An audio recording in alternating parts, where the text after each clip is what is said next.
दोस्तों, आपका हमारे चैनल में हार्दिक स्वागत है।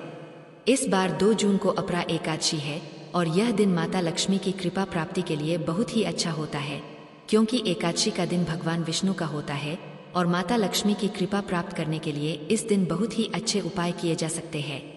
तो आज हम आपको इसी बारे में बताएंगे।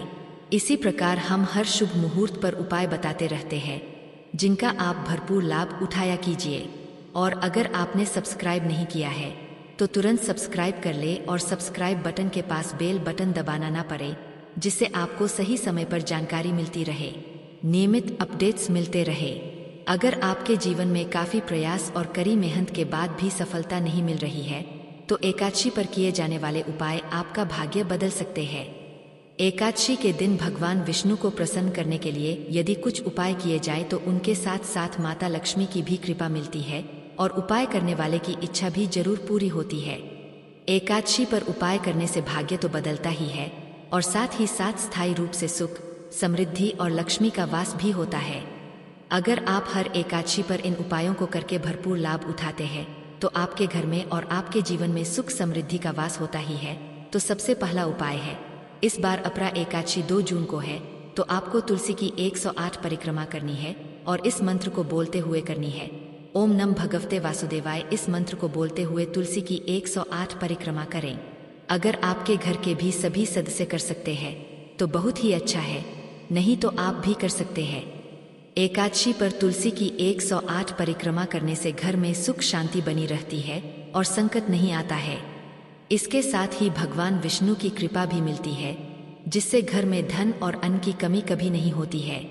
अगर आप नियमित तौर पर एकादशी के दिन 108 परिक्रमा तुलसी की हमेशा करते हैं या करते थे तो आपके जीवन में कभी भी परेशानी नहीं हो सकती है।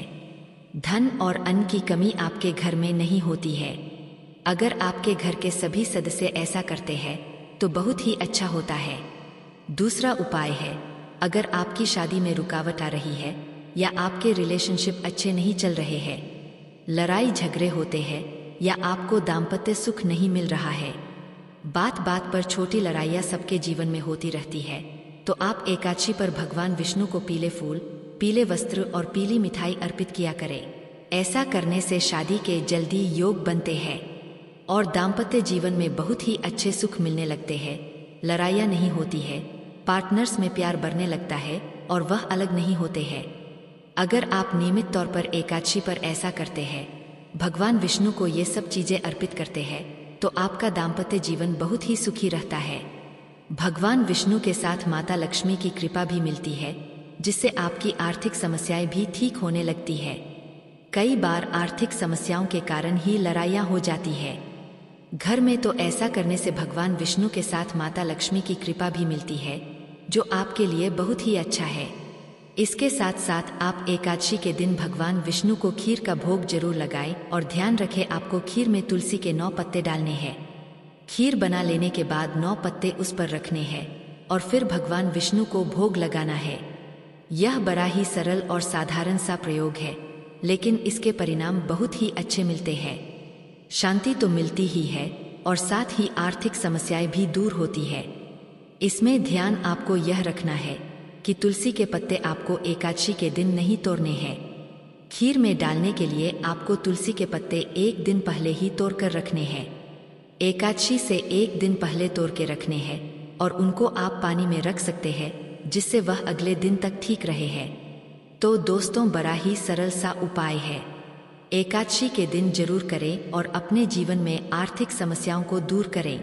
अगर आपके जीवन में बहुत ज़्यादा कर्ज है और बहुत ज़्यादा आर्थिक समस्याएं उत्पन्न होती है, बिल्कुल बहुत ज़्यादा प्रयास करने के बाद भी आपका कर्ज ठीक नहीं होता है, कर्ज से मुक्ति नहीं मिलती है, तो दोस्तों आपके लिए बड़ा ही अच्छा उपाय है। इस उपाय को करने से आर्थिक समस्याएं किसी भी प्रकार की होती है दूर होती ही है, कर्ज से आपको मुक्ति भी मिलती है। और यह उपाय तो सभी लोगों को करना भी चाहिए, क्योंकि इससे आर्थिक समस्याएं ठीक होती है। तो आपको करना यह है कि मोर का पंख आपको एकादशी के दिन किसी राधा कृष्ण के मंदिर में उनके मुकुट पर लगाना है। राधा कृष्ण साथ साथ मूर्ति होनी चाहिए। उसके लिए अगर आपके घर में भी राधा कृष्ण की मूर्ति है तो आप उनके मुकुट पर एक मोर का पंख एकादशी के दिन जरूर लगाएं। या फिर आप मंदिर में पंडित को भी बोल सकते हैं ऐसा करने के लिए, और आपको वह मोर का पंख 40 दिन बाद लेना है। अगर आप अपने घर में ही राधा कृष्ण की मूर्ति में ऐसा कर रहे हैं, मोर का पंख मुकुट में लगाया है, तो आपको ध्यान रखना है कि 40 दिन तक रोज मक्खन और मिश्री का भोग लगाना है। आपको शाम को और 41वें दिन आपको वह पंख ले लेना है और उस पंख को आप अपनी तिजोरी में रखें, या आपका व्यापार है तो आप उसे अपने व्यापार स्थल में स्थापित करें, उस मोर के पंख को, और खुद बदलाव देखें कि कैसे आपके घर में धन का आगमन होने लगेगा, नए नए रास्ते आपके लिए खुलने लगते हैं। इसके साथ ही घर में सुख शांति की वृद्धि होने लगती है। आपके जितने भी रुके हुए कार्य हैं वे जरूर ही होते हैं। इसी प्रयोग को आप एकादशी के दिन शुरू करना है। आपको यह मोर का पंख लगाना है और 41वें दिन लेना है। ध्यान रखना है दोस्तों, इसी प्रयोग को आप नौकरी पाने के लिए भी इस्तेमाल कर सकते हैं या किसी सरकारी नौकरी पाने के लिए भी इस्तेमाल कर सकते हैं। इस उपाय को करने से वह मोर का पंख बहुत ज्यादा शक्तिशाली हो जाता है और एक गुल्लक की तरह काम करता है। इससे आपके घर में और व्यापार स्थल में सुख समृद्धि आपकी और खींचने लगती है। तो दोस्तों, जरूर इस अपरा एकादशी पर लाभ उठाएं और इन उपायों को करें। इसके साथ ही एकादशी पर आपको आंवले के रस से नहाना है। पानी में आंवले का रस मिलाकर नहाने से सभी पापों का नाश होता है और आपका बैड लक खत्म होता है। तो दोस्तों, इन उपायों को जरूर करें। अगर आप इनमें से कुछ पूछना चाहते हैं तो आप हमारे कमेंट बॉक्स में कमेंट कर सकते हैं। आशा करती हूँ आपको हमारी जानकारी पसंद आई होगी। हमारा चैनल सब्सक्राइब करना ना भूलें, जिससे आपको हमारे सभी नियमित अपडेट्स मिलते रहे। हमारा वीडियो अपने परिवार और मित्रों के साथ भी शेयर करना ना भूलें, जिससे आपके सभी मित्र जानकारी प्राप्त करके अपने जीवन में लाभ प्राप्त कर सकें। धन्यवाद दोस्तों। हर हर महादेव।